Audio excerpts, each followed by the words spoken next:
बराला साहब, तीसरी सीट की अगर हम बात करें, हरियाणा की जो सबसे हॉटेस्ट सीट है रोहतक की अगर हम बात करें तो हरियाणा के पूर्व मुख्यमंत्री भूपेंद्र सिंह हुड्डा के बेटे दीपेंद्र सिंह हुड्डा चुनावी मैदान में उतरे हुए हैं। वो भी आपकी तरह राज्यसभा के सांसद रहे हैं। अब की बार क्या देखते हैं, पिछली बार थोड़ा सा मार्जिन लगभग 7,000 के करीब का मार्जिन रहा था, और वो कह रहे हैं कि पिछली बार पूरा प्रदेश जानता है कि किस प्रकार से गड़बड़ की गई थी।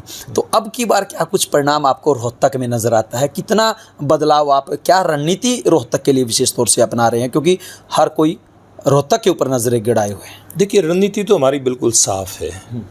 हमारा लोकसभा से उम्मीदवार से लेकर के और वहाँ का प्रत्येक, चाहे वो बड़ा नेता, हमारा विधायक, पूर्व विधायक, मंत्री, पूर्व मंत्री, राज्यसभा के सांसद, ऐसे हर कार्यकर्ता से लेकर के हमारी बूथ की टीम लगातार अपने बूथ के ऊपर काम कर रही है, लगातार जनता के बीच में जाकर के आशीर्वाद प्राप्त कर रही है।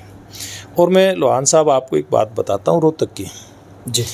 मैं बहुत बार मतलब रोहतक रुकता हूँ, क्योंकि चुनाव का जो प्रबंधन देखना है उसके नाते। हाँ, तो केंद्र हमारा रोहतक है, और प्रयास होता है कि सुबह जब शहर के जाते हैं तो कोई इनको मिल जाता है, चर्चा होती है। एक ऐसा वातावरण वहाँ पर अनौपचारिक जो बातचीत होती है, इस प्रकार जब आदमी मुलाकात होता है, राजनीतिक कार्यक्रमों में तो राजनीतिक चर्चा होती है, लेकिन जब सामान्य हम किसी बिना उसके योजना के मिलते हैं, चलते चलते कहीं कोई शहर पे और पे अगर कोई मिल जाता है जी, तो वो एक बड़ी जेन्युइन सी बात निकल करके आती है, बड़ी सामान्य सी बात और हकीकत निकल करके आती है, वहाँ से सच्चाई निकल करके आती है। और वो सच्चाई है इस प्रकार की बातचीत में कि आज भारतीय जनता पार्टी वहाँ भारी मतों से जीतेगी, 100% जीतेगी। मैं दावे के साथ कहता हूँ आपको। बराबर, सब कुछ ज़्यादा नहीं होंगे? बिल्कुल भी नहीं। आप जाकर के देखिए लोहान साहब ना, आज वहाँ पे देखिए लोग एक मुकाबला करने लगे। अब ये 10 साल का जो शासन है ना नरेंद्र मोदी जी का, लोग इसकी तुलना करते हैं। और उसके साथ साथ जो हरियाणा प्रदेश के अंदर सरकार बनी, पहले 9.5 साल लगभग मनोहर लाल जी के नेतृत्व में चली, अब नायब जी के नेतृत्व में चल रही है। मैं कहता हूँ आज के दिन जब कोई कार्यकर्ता या कोई आम जो वोटर है, नागरिक है हरियाणा का, वो वोट डालने के लिए जाता है, उससे पहले लोहान साहब मंथन करता है। और रोहतक तो हरियाणा के राजनीति की धुरी है, इसलिए वो इस बात का मंथन करते हैं कि देश के अंदर 10 साल में कितना बदलाव हुआ। मैंने जो कहा था कि राष्ट्रवाद हरियाणा के हर नागरिक की नसों में कूट कूट करके भरा है।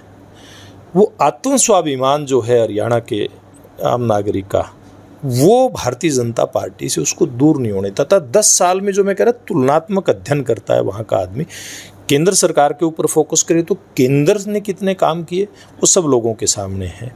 हरियाणा प्रदेश में जो एक राजनीतिक एक जो परिपाटी थी, जिस प्रकार से पैसे लेकर के नौकरियां देना, पैसे लेकर के ट्रांसफ़र करना, ज़मीनों के अंदर सेक्शन 4-6 के डर दिखा करके किसानों की ज़मीन की लूट मचाना, यानी कि जो गरीब के राशन कार्ड की लूट होती थी, युवा के नौकरी की लूट होती थी, किसान की ज़मीन की लूट होती थी।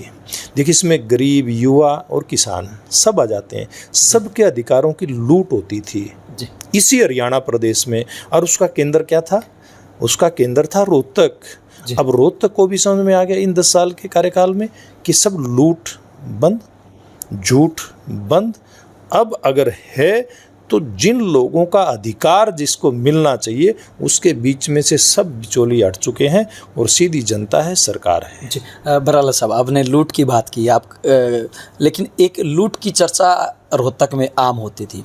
अरविंद शर्मा जी हमेशा आरोप लगाते थे मनीष ग्रोवर के ऊपर कि इन्होंने लूट मचा रखी है, और वहाँ पर भी आपने कमाल की गोटी फिट की है कि अब मनीष ग्रोवर जी खुद ये कह रहे हैं कि अरविंद शर्मा जैसा ईमानदार और अरविंद शर्मा जैसा कमल खिलाने वाला कोई और प्रत्याशी नहीं हो सकता। मैंने कभी अरविंद शर्मा को इस प्रकार की भाषा प्रयोग करते कभी नहीं सुना।